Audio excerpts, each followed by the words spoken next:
This is a Hipsters of the Coast podcast.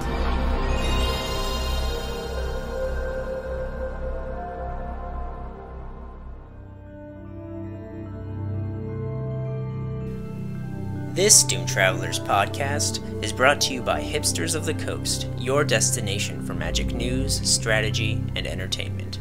And by Casthaven, where you can build your magic collection like a pro. Visit casthaven.com for more information.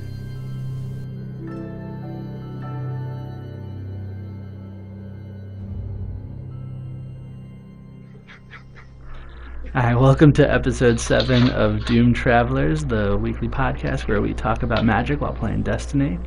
Our topic for this episode is the end of the PPTQ system as we know it.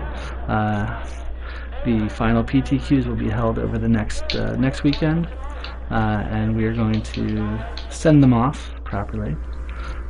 Joined tonight with a few other Guardians.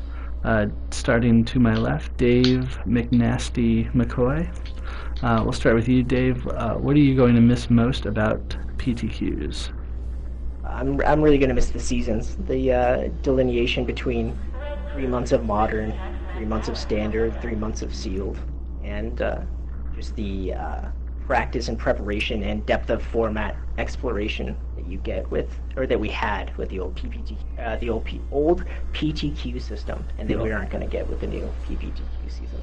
Yeah, it's gonna be weird calling it the old PPTQ system. But it'd be weird to call it the legacy PPTQ system because that'd be confusing. That laugh wasn't real. Matt, where are you? Well, running away from me is Matt the Obliterator Jones. Matt, what are you going to miss most about PPTQs?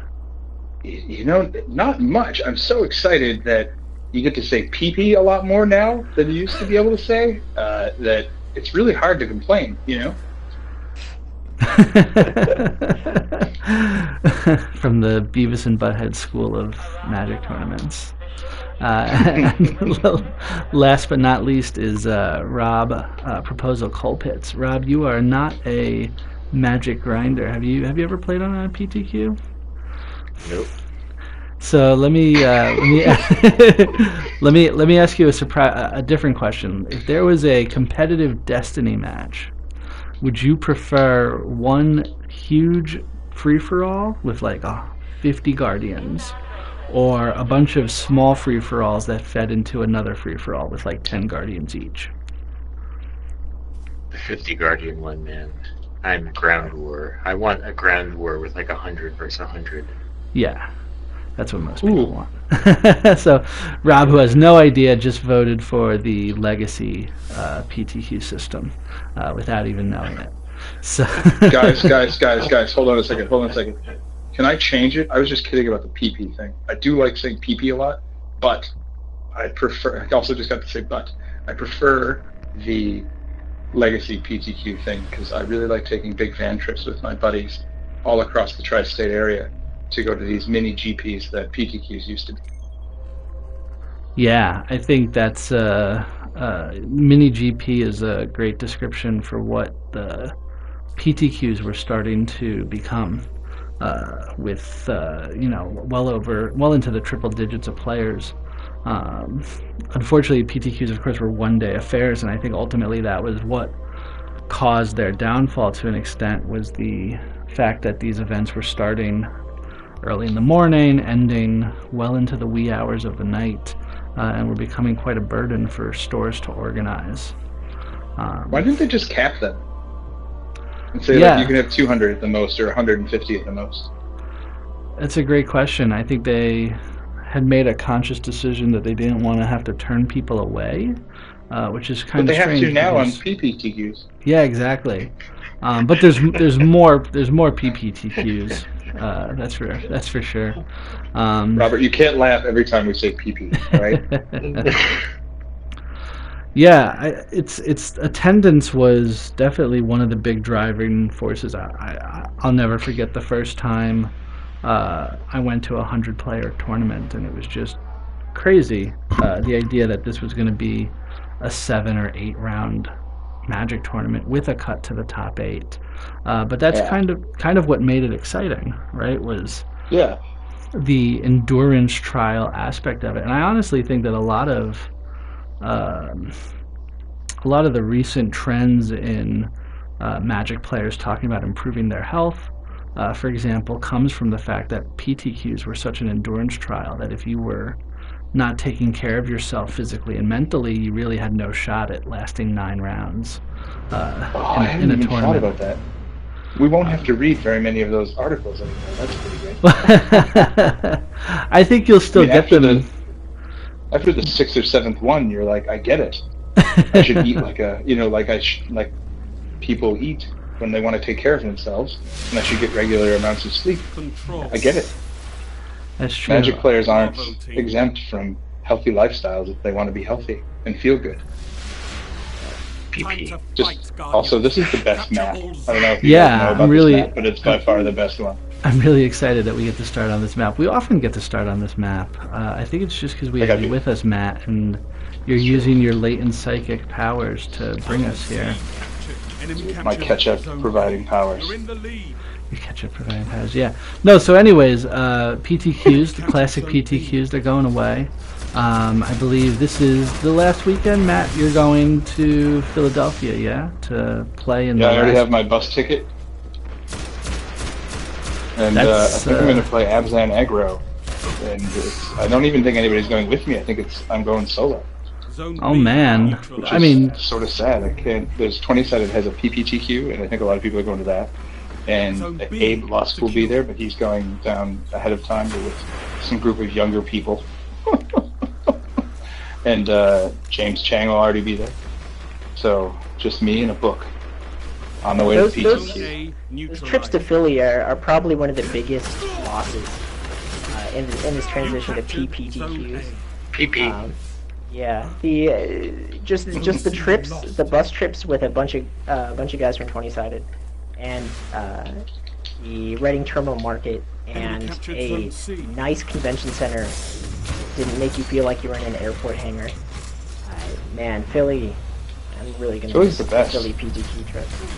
Totally. Dave, do you want me to bring you back a sandwich? I mean, sure. I'm not gonna say no to Nick's, man. It'd be so disgusting though. It'd be just a pile of mush. I mean, but it's the Nick's mush, though. It's true. You could eat it like soup. Yeah, Anyways. I think the tournament venues have always kind of been hit or miss, though, with the old PTQ system, right? And the attendance issues are what led into that. So you had some tournament organizers were able to secure fantastic venues like the Philly Convention Center, while other tournament organizers we'll just refer to one completely anonymously as Schming's Games, would just have completely unacceptable venues in order to try to accommodate. And I honestly think, and Matt, you may not want to hear this, but I honestly think that you're partially responsible for this. I think it's true. Because what happened with King's Games, and for those of you listening who don't know, King's Games is a store in Brooklyn which started out with the best of intentions, but in order to accommodate the triple-digit attendance for a PTQ, they expanded their seating into their basement. And I use basement here in the loosest, in the loosest of terms. It really was some kind of medieval torture chamber for Magic players. When they first opened it, it couldn't seat enough people, and the last PTQ I ever played at King's Games, I played round 1 at the McDonald's down the block. Really? Yes. Yeah, I heard about that too. So Matt wrote a great article some time ago about the issues with King's Games, and Helene Bourgeot and Wizards in general were very responsive to it. And this was a trend that was not just happening at King's Games. This was happening all over the world, where tournament organizers were struggling to meet the demands of the growth of the PTQ scene, and so the venues left quite a bit to be desired. So Wizards really felt that they had to address the attendance issues. But also, Rich, they it used to be handled by not stores, but by things like Gray Matter that were maybe better at organizing events. And then they gave the power of the stores, right? Yeah. And then when the stores that's a great point. The increase happened, and then the stores couldn't handle the increase. That's a great point. There was definitely organizers like Gray Matter and Pastimes Events and out in the Midwest and Cascade Games. Basically these folks who now organize Grand Prix, they were also organizing PTQ tournaments. But that is no longer the case. It's now the brick and mortar stores that are responsible for organizing everything, really.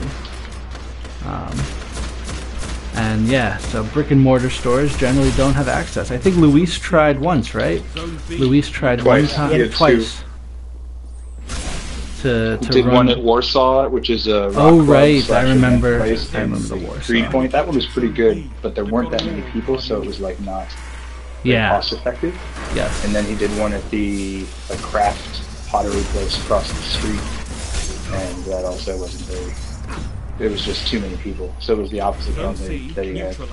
Yeah, and I know Montesi ran one once at the Pennsylvania Hotel.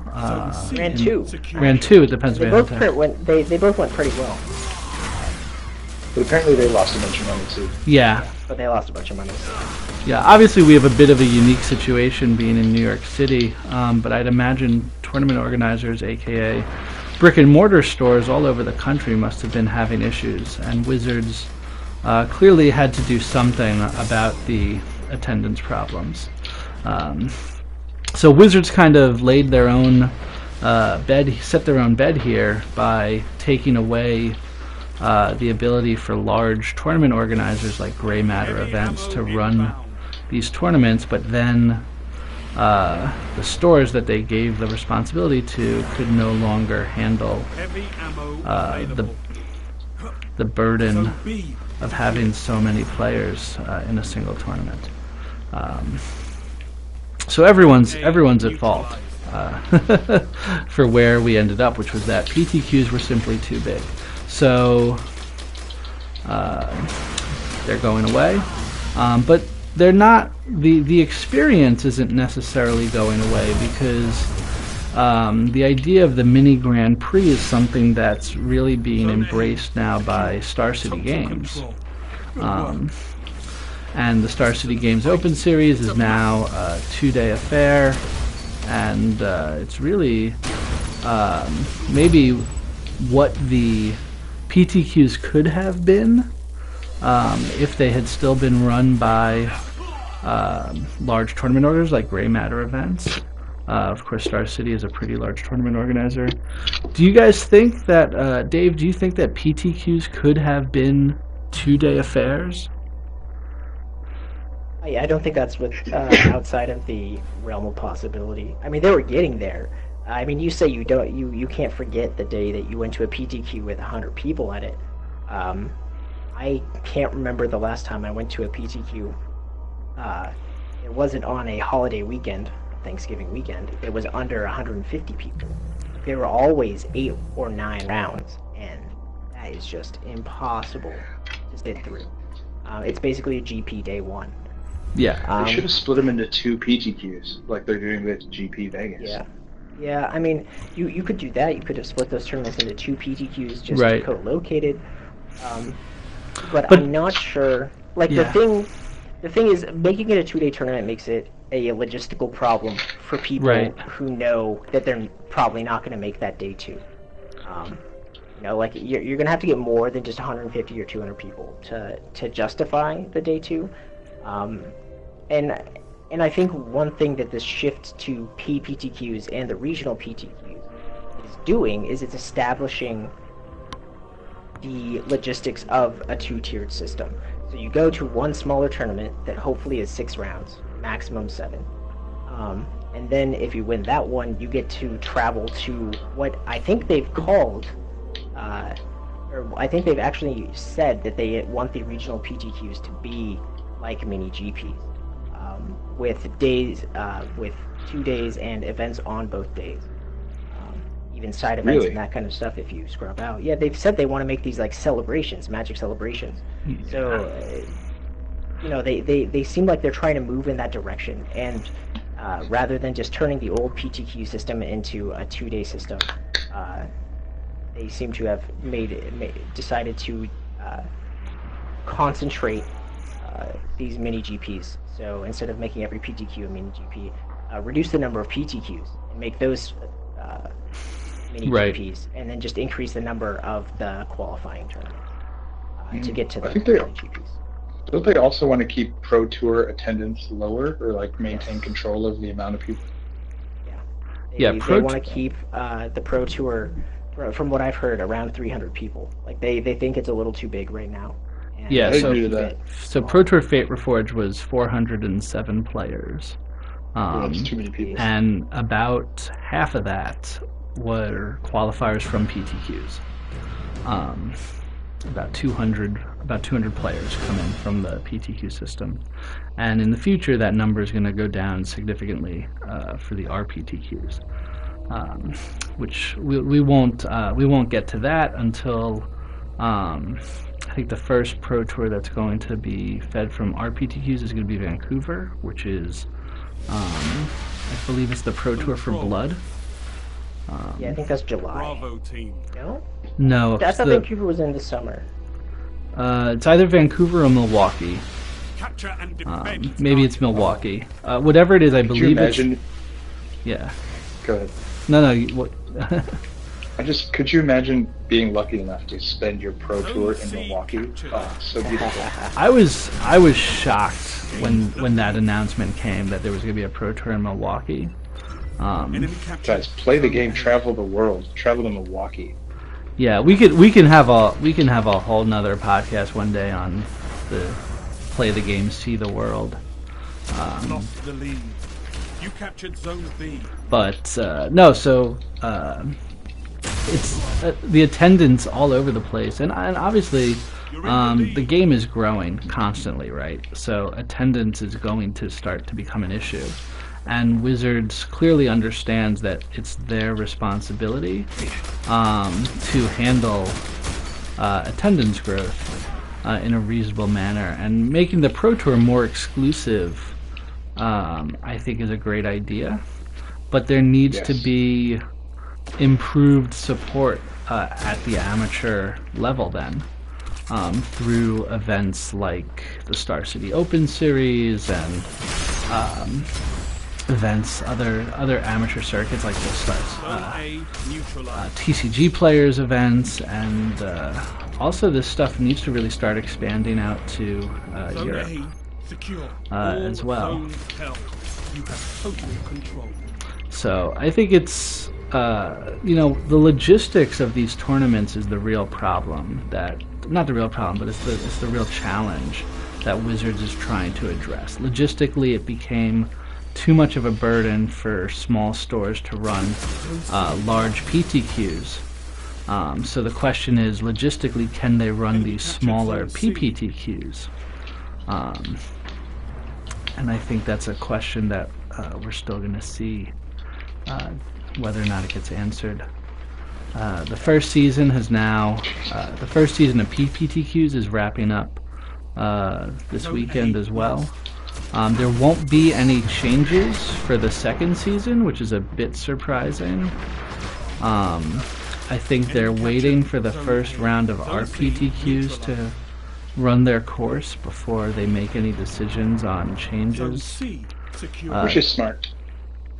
Yeah, it is. There's already been concerns that I've raised and that other people have raised over the attendance of RPTQs, but it'll be very interesting to see whether or not that changes. Yeah, I mean, I think the concerns about attendance are going to be well founded. We'll have to see, but I mean, the most immediately obvious, I would call it a problem. Some people might not call it a problem, but is the format distribution of these PPTQs. Oh, sure. Like the vast majority, almost 65% of these PPTQs in the second season are going to be standard tournaments. And this is a sealed RPTQ that it's feeding into. And 65% of the PPTQs are standard. Only about 19% are going to be sealed, and about another 19% are going to be modern. And I think that's really not where it should be. Like for a sealed tournament, you should have at least a majority of feeder tournaments be sealed. I mean, you got to feel for these limited guys, right? Because like this is their once a year tournament, RPTQ now. You only get one, and Zone B. And the tournaments that they are gonna have to play and to qualify for it there aren't going to be a lot of limited ones. They're going to have to play standard, or they're going to have to play modern. Like right. 75-85% of these tournaments are going to be constructed events, and they're feeding into the only limited RPTQ of the year. And I know why. Is there only one limited? Is there only one limited RPTQ? Enemy captured Zone B. Yeah, so they're going to have a modern one, a standard one, a limited one, and I assume, based on the things that I've read, that it's good. The fourth one is going to be standard again. That makes sense. You know, like they're not doing block anymore. So it's probably going to be standard. You captured Zone B. Yeah, I mean, I understand why Wizards wants to push standard, right? It's the moneymaker for the local stores, which is fine. It probably draws the biggest crowds. Right. Like I only got to do a couple standard PPTQ seasons, but those were by far the most popular. You know, they drew the biggest crowds. Yeah. Zone A neutralized. Yeah, it's really unfortunate that they're just not supporting a sealed RPTQ with at least a majority of sealed PPTQ. I think the formats, and you mentioned at the top of the podcast about seasons, and how the formats define the season and vice versa. And I think there is definitely something special about that relationship that that's going to go away. I feel like, aside from them trying to eliminate modern as a pro tour format, I feel like the elimination of a real modern season might be the death knell, or maybe not the death knell, but one of right. But modern aside, I think the loss of more limited events is more concerning than the loss of modern as a PTQ format. The Pro Tour is almost 40% limited, right? Because you play 10 rounds and 6 rounds out of 16, I think. So 6 rounds out of 16. Yeah, so it's a significant. It's definitely a much more significant portion compared to the proportion of sealed PPTQ events, and that's quite unfortunate because limited players aren't going to be given as much of an opportunity to make it to the Pro Tour then. But again, you know, as the game grows, Wizards is going to just have to deal with the growing pains. I think they've made the right first step to get rid of the massive PTQs, just because logistically they either they had to get rid of them or they had to bring back the independent tournament organizers.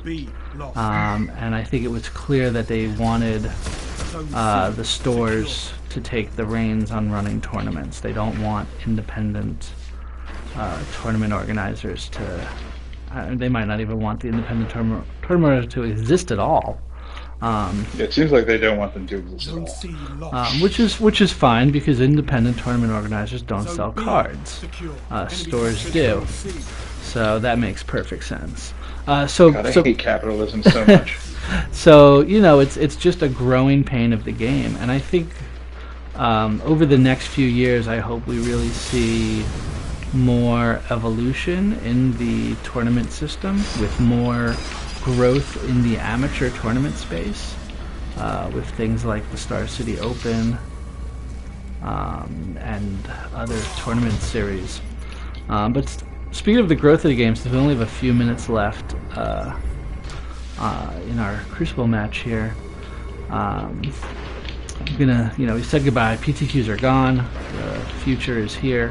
But as the game grows, of course, you have to think about the capitalism, unfortunately. And this past week, Hasbro published the pinnacle of capitalism, which was their their quarterly fiscal report, and which was also the end-of-year report. To sum things up, things were pretty positive for Magic. They reported a lot of growth in Magic the Gathering across the board.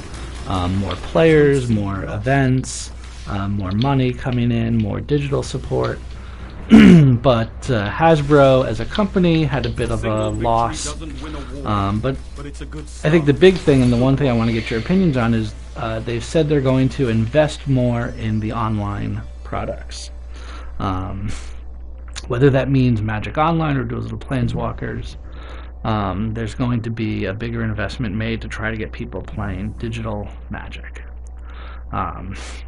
So, Matt, you play Magic Online out of necessity, I believe. Yeah. Do you believe that Hasbro is actually going to make an investment into digital Magic, and do you think that that's going to show up in Magic Online? No, I think that they strategically use they don't say Magic the Gathering Online very purposefully when they describe the digital money. So, the money that they're putting into their digital So do you think products. they're talking about Duels of the Planeswalkers or something else entirely? I think they're talking about doing dumb shit like putting a fresh coat of paint on it, but not reworking Moto. Yeah. I think they probably mean Duel of the Planeswalkers. But I mean, I also think that companies just say bullshit to make people happy, and then people grumble about it, and then they'll say some more bullshit, and they'll keep spending their money. And I don't have any faith in Wizards of the Coast or Hasbro's ability to make Magic Online not a total piece of garbage. I just saw Todd Anderson, who relentlessly plays Modo, just quit. And I think that's crazy when a guy who has to write about Magic stops playing the digital version of it because it's so frustrating. Do you think maybe people start streaming Duels of the Planeswalkers? I think maybe people will keep streaming Hearthstone. I subscribed to Kibler's Twitch channel, gave him money because I like watching him play his decks, and then I unsubscribed because he hasn't played Magic in fucking 10,000 years. I don't know shit about Hearthstone, and I don't want to watch him play non-Magic games. It's just what's the point? He has no interest at all. If he used to stream Destiny, I'd watch that, but he doesn't stream games that are ugly. I think if I recall right now, at this moment, I haven't tuned in, but at this moment, Paul Cheon is streaming Magic Online for 24 hours straight. So it'll be interesting to see. His computer will probably explode. Yeah, exactly.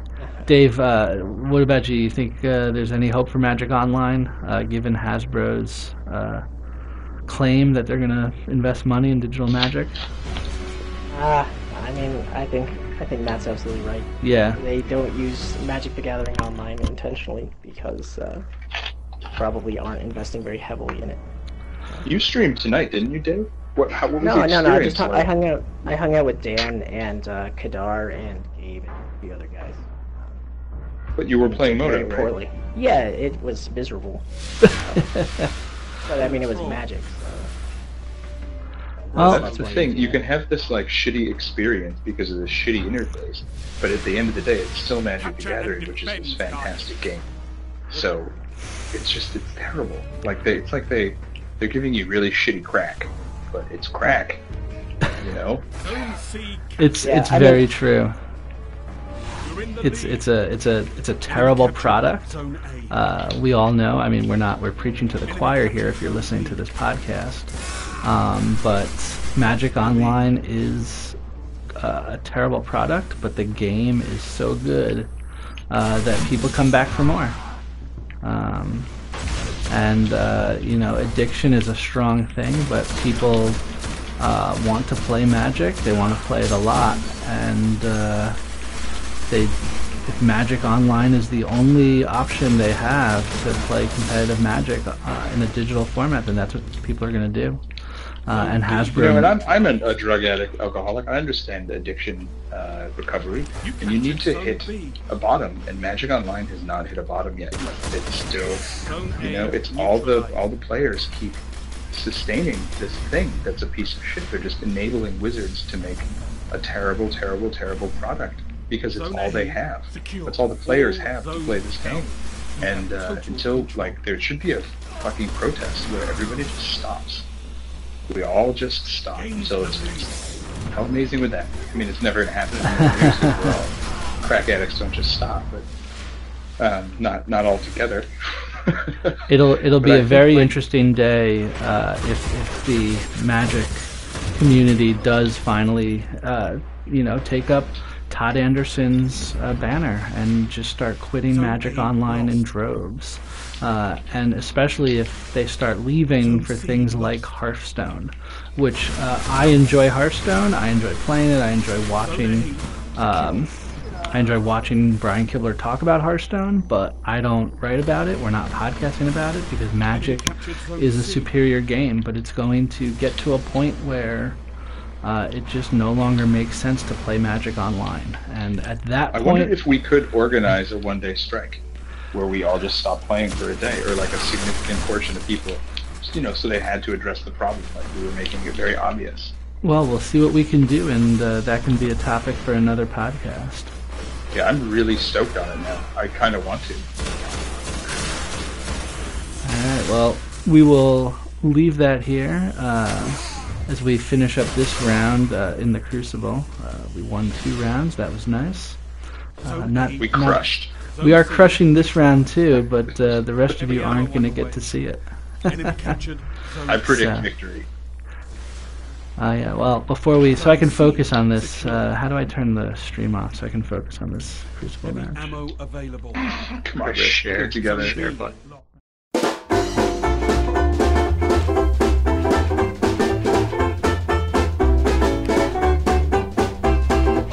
Hey Guardians, thanks for tuning in to the Doomed Travelers podcast, where we discuss Magic the Gathering while playing Destiny. You can find more at doomtravelers.com or visit hipstersofthecoast.com for additional Magic content. Thanks to Robert Colpitts for joining us in the Crucible this week. And remember, playing Destiny is so much more fun than playing Moto. Come join us. You can thank me later. For my co-hosts Rich Stein and Matt the Obliterator Jones, I'm David Bones McCoy. See you next time. William Howard